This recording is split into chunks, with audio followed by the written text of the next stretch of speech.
Estamos ahora haciendo una orientación de contenidos de la unidad 10 de finanzas públicas. Vamos a hacer un planteo general de los contenidos para que los orientemos en el estudio. Esto no es un reemplazo de una clase, sino una orientación de contenidos para orientarlos, darle el pantallazo de las cosas más importantes, ver la importancia de los temas y orientarlo sobre todo con algunas cuestiones que merecen ser explicadas. Empezamos con un planteo de la primera parte de la unidad 10, que son las relaciones fiscales intraestado. En esta primera parte lo que vemos es un concepto general de las relaciones fiscales intraestado, concepto de federalismo fiscal, varios conceptos de federalismo fiscal que podemos encontrar en nuestro material. En este sentido no hay una definición única, digamos, hay bastantes definiciones. Nos interesa que nosotros, que ustedes, digamos, vean la complejidad de la cuestión federal y sobre todo qué implica el estudio de la hacienda de múltiples niveles de gobierno. Por eso, una de las cuestiones que primero hacemos foco es en qué cuestiones pueden ser estudiadas. Después vamos a ver con qué enfoques y después vemos también un poco dentro de esos enfoques qué dicen estos enfoques, que son básicamente dos, el normativo y el positivo. ¿Mm? Por lo menos en esta primera parte. La orientación, esto viene como aclaración para esta primera parte, así como también todo el resto de la unidad 10. Lo elemental, lo esencial para este punto son los apuntes de cátedra. Podemos apoyarnos con el material del libro de Núñez Miñana, de Musgrave, y también hay un apunte de Asensio sobre esto, pero nuestro material central son los apuntes de cátedra. ¿Mm? Para arrancar, vamos a centrarnos entonces, como les decía, sobre buscar algunos conceptos de relaciones fiscales intraestado. Esto es muy importante, que nosotros sepamos responder a esta pregunta. ¿Qué implica estudiar las relaciones fiscales intraestado? ¿Qué tenemos que estudiar? Entonces nosotros hacemos hincapié en 4 abordajes que son necesarios. Primero, ¿qué descentralización de funciones y gastos va a ser necesaria para un Estado, recomendable para un Estado? ¿Qué descentralización tributaria de tributos justamente va a ser necesaria para un determinado Estado que tiene relaciones intraestado? Cuando hablamos de relaciones fiscales intraestado, estamos hablando justamente de las relaciones dentro, por eso intra, dentro del mismo Estado. Estamos hablando sobre todo de relaciones entre nación y provincia o entre diferentes provincias. ¿Sí? Por eso, una de las primeras cuestiones es cuánto se descentraliza de funciones y gastos y cuánto merece ser descentralizado de la recaudación tributaria. Luego, las transferencias intergubernamentales. ¿Mm? Es decir, una vez que ya se recaudó o se determinaron esas funciones, ¿qué transferencias va a haber entre diferentes niveles gubernamentales? Y como cuarto punto, también en abordaje integral de las cuestiones de intraestado, está la coordinación financiera entre distintos niveles de gobierno. Coordinación financiera que después vamos a ver algunos modelos, pero justamente es cómo se coordina para las transferencias y la organización financiera de estos diferentes niveles. ¿Mm? Otra cuestión, como les decía, que nosotros queremos que ustedes incorporen es algunos conceptos. Acá vamos a solamente a detallar uno, que es el federalismo fiscal, que es una de las más canónicas. El federalismo fiscal estudia el tratamiento de las cuestiones fiscales que plantea la forma de organización de los estados federales. ¿Eh? Ahora, ¿cuándo un estado es federal? Bueno, hay bastante heterogeneidad también en cuanto a qué se determina federal, pero en definitiva, básicamente se trata de relaciones en que hay una repartición eh, del poder financiero en cuestiones, en entes descentralizados y un ente descentralizado, ¿no? La cuestión que nosotros queremos hacer hincapié es que no se confunda que un sistema federal es necesariamente un sistema más descentralizado. O sea, no hay una correspondencia entre sistemas federales y sistemas más descentralizados, sino que hay sistemas federales centralistas y hay sistemas federales descentralizados, digamos. Por eso acá hablamos, ¿sí? No es centralista ni descentralización, sino es una solución de compromiso entre ambas cosas. O sea, es optimizar cuando conviene centralizar y descentralizar. Por eso dice, es por ello que los sistemas federales contienen medidas centralistas y medidas descentralizadoras y ambas son federales. Aclaramos acá como una cuestión también a tener en cuenta la complejidad socioeconómica, las cuestiones históricas que implican la organización de los acuerdos fiscales, ¿no? Cómo se van a acordar las cuestiones entre estos diferentes niveles políticos va a ser resultado de una puja, ¿no? Hablamos más tarde, más adelante, de las cuestiones históricas que tienen que ver con la formación de nuestra nación, digamos, de nuestro Estado. Tradicionalmente en Argentina, por ejemplo, hay cuestiones que tuvieron que ver con cómo se forma el Estado y la relación asimétrica que hay entre los niveles centrales y descentralizados. ¿Mm? Esto también cuestiones como para ir orientando el estudio a estas cuestiones. Una cuestión importantísima que tenemos que tener en claro, incluso para leer la realidad política, incluso de nuestros días, hemos hablado de algunas de estas cuestiones en clase, es cuál es el problema argentino de la relación con las provincias y la nación. Bueno, esa relación está fuertemente cruzada, fuertemente condicionada por un problema que se llama desequilibrio vertical. Desequilibrio vertical entendido como un desbalance entre la proporción de gasto que realizan las provincias y nación y la proporción de recursos que generan la nación y las provincias. Acá está esquemáticamente, muy esquemáticamente, planteado la proporción de gasto que realiza la provincia, que es mucho mayor que la de la nación, mientras que la parte de la recaudación está bastante repartida. Incluso podríamos marcar, según los recortes que se hagan, podríamos plantear recursos nacionales bastante más importantes. Pero lo que nos interesa sobre todo es el problema de intereses que genera este desequilibrio vertical, que después vamos a adentrarnos un poco más, que es qué pasa con aquellos niveles subnacionales que tienen una gran carga de gasto porque tienen muchas funciones. Por ejemplo, en el caso de nuestro país, las provincias tienen una gran parte del sistema de salud al cual tienen que atender y gran parte del sistema educativo, grandísima, importantísima parte del sistema educativo, además de gran parte de la infraestructura productiva que tienen que atender. Eh, Eso hace justamente que sean unos grandes responsables de gasto, pero si uno ve la historia argentina, lo que ve es que los recursos nacionales se fueron poco a poco y a través de diferentes medidas se fueron concentrando bastante en el nivel nacional, que también se llama nivel federal, nivel central, digamos. Un mapa, digamos, de cómo sería esto de los niveles, las diferentes teorías, los diferentes enfoques que tratan de estudiar la cuestión del federalismo fiscal, sería este, ¿no? Tenemos, por un lado, un enfoque positivo y por otro lado, un enfoque normativo. Tal como estudiamos cuando vemos teoría económica, en introducción de la economía, decimos, bueno, hay una teoría normativa que dice cómo deberían ser las cosas, cómo se puede prescribir, cómo es unas buenas prácticas en la organización del federalismo fiscal y cómo en realidad podemos tener otro enfoque que es cómo efectivamente se resuelve, cómo es en la realidad la resolución de los conflictos. Por eso hacemos hincapié en estos dos enfoques.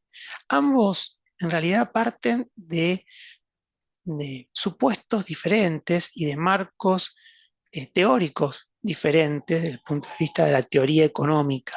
¿Mm?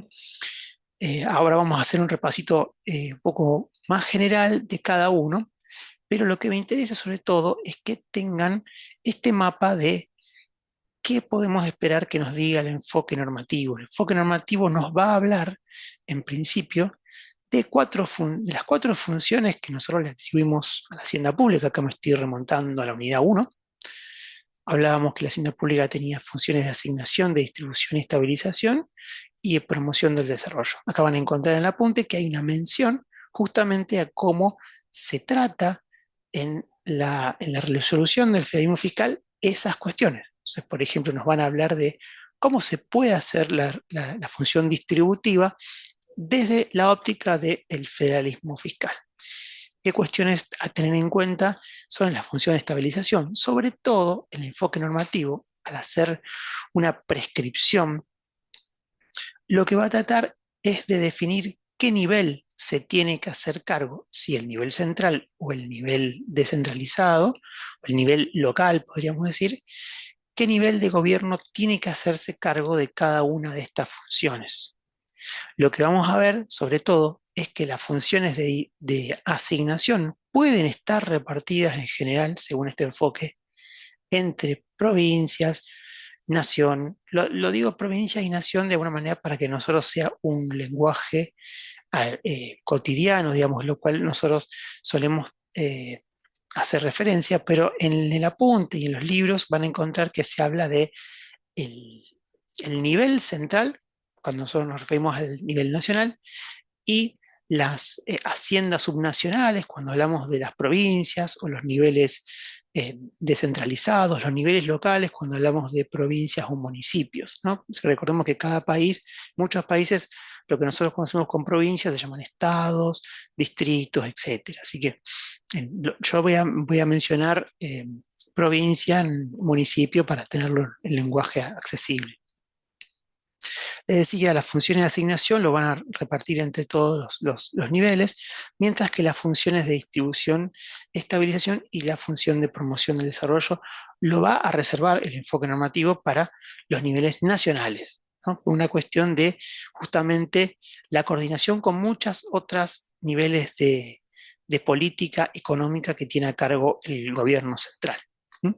Y a su vez, en la función de asignación, cuando la teoría del federalismo fiscal, bueno, quiere prescribir cómo es la cuestión de eh, la función que tiene que tener el Estado en mejorar la asignación de recursos, ¿no? En esta cuestión de que efectivamente se provean, se produzcan los bienes, la cantidad de bienes que son necesarios para una economía y que sean debidamente distribuidos según los niveles de satisfacción, digamos, que debe tener, que se pretende de la sociedad, digamos.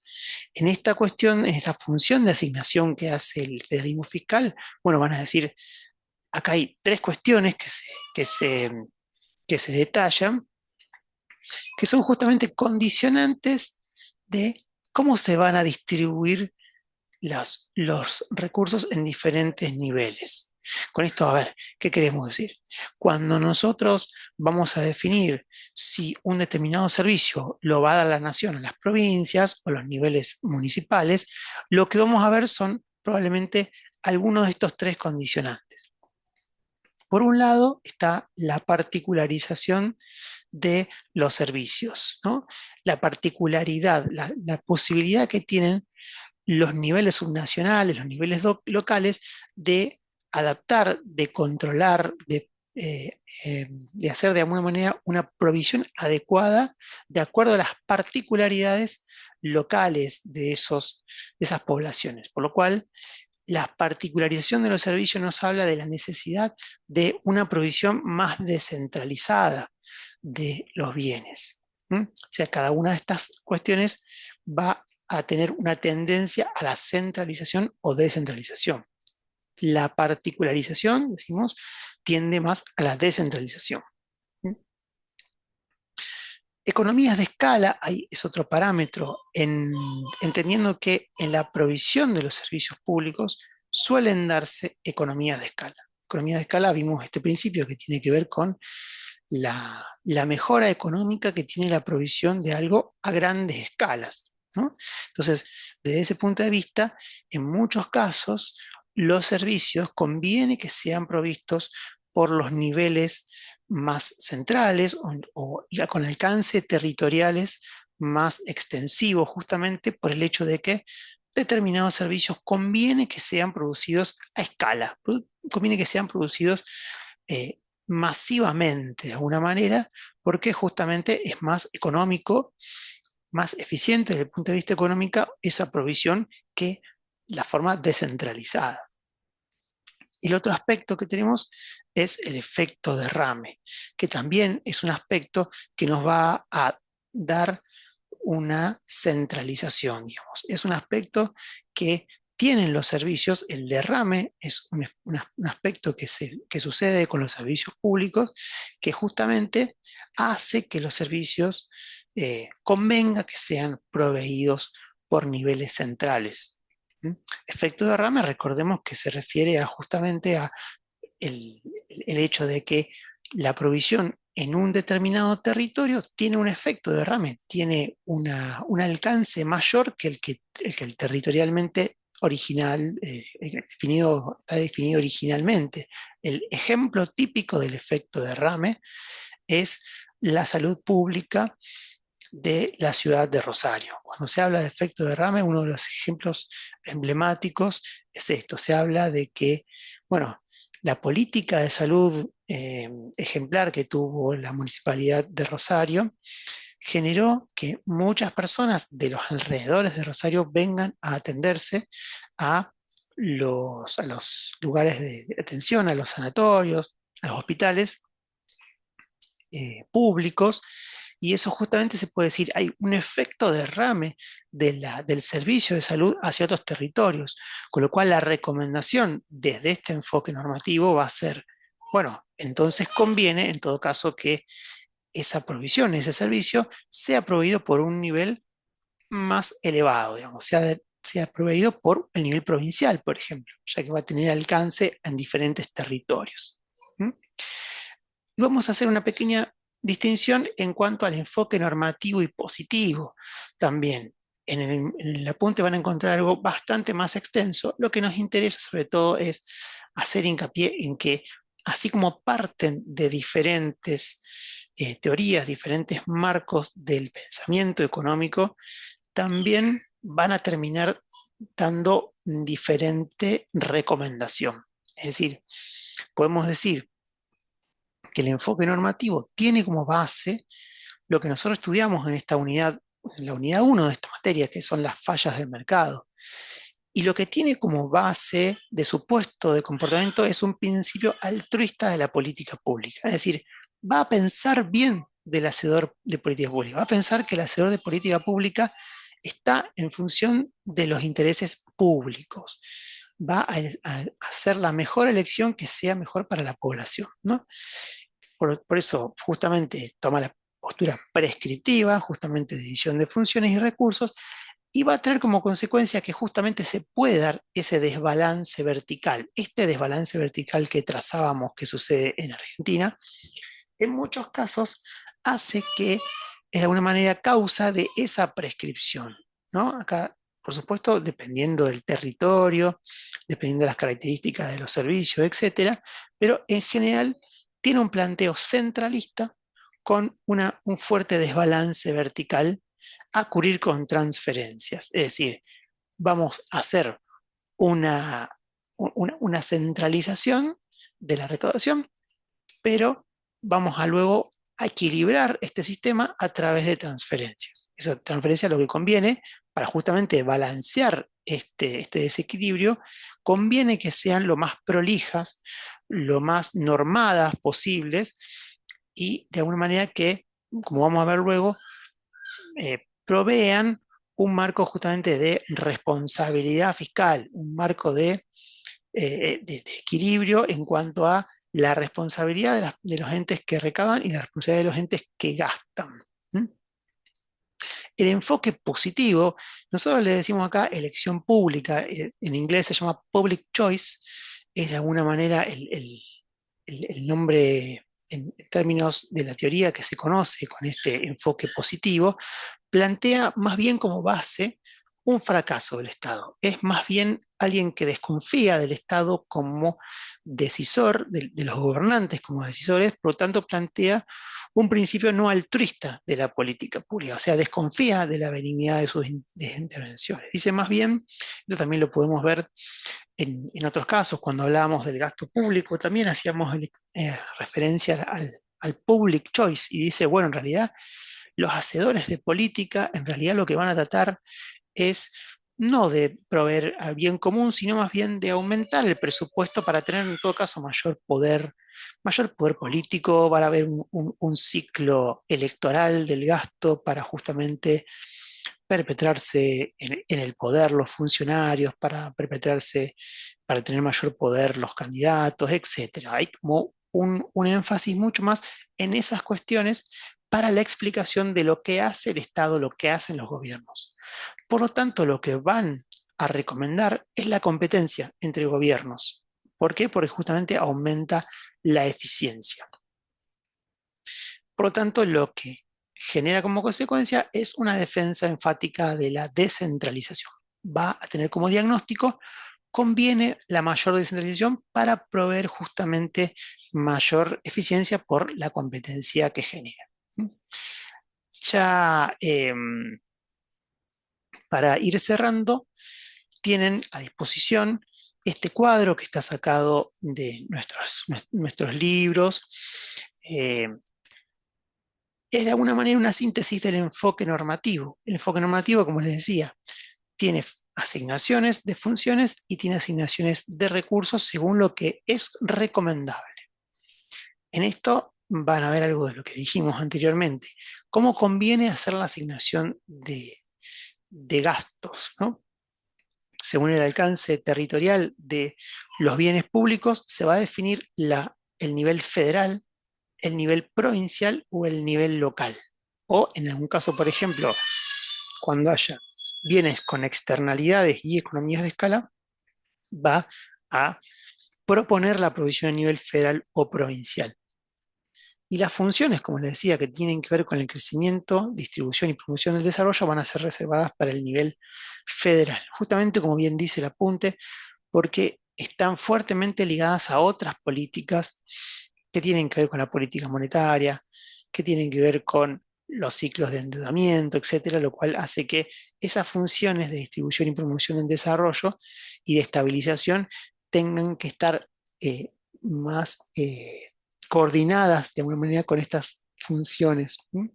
Y en cuanto a la asignación de recursos, va a depender en todo caso de la base que tengan estos recursos, si son más bien de base ancha o en todo caso que son más bien de bases fijas, o sea, para aquellos que bases estrechas, más bien los ligados a cuestiones que tienen que ver con arraigo local, digamos, sobre todo los impuestos que tienen base de inmuebles. El impuesto inmobiliario, por ejemplo, conviene que sea recaudado por el nivel provincial o local justamente por las posibilidades que tienen los fiscos locales de tener un mejor relevamiento de los catastros, mejor relevamiento de qué ocurre en el territorio y las particularidades que tienen esos territorios que hacen que sea mejor la tributación. No, no tendría sentido un impuesto inmobiliario proveído, centralizado de manera federal, teniendo justamente la tarea de relevar las particularidades territoriales de cada una de las ciudades, ¿no?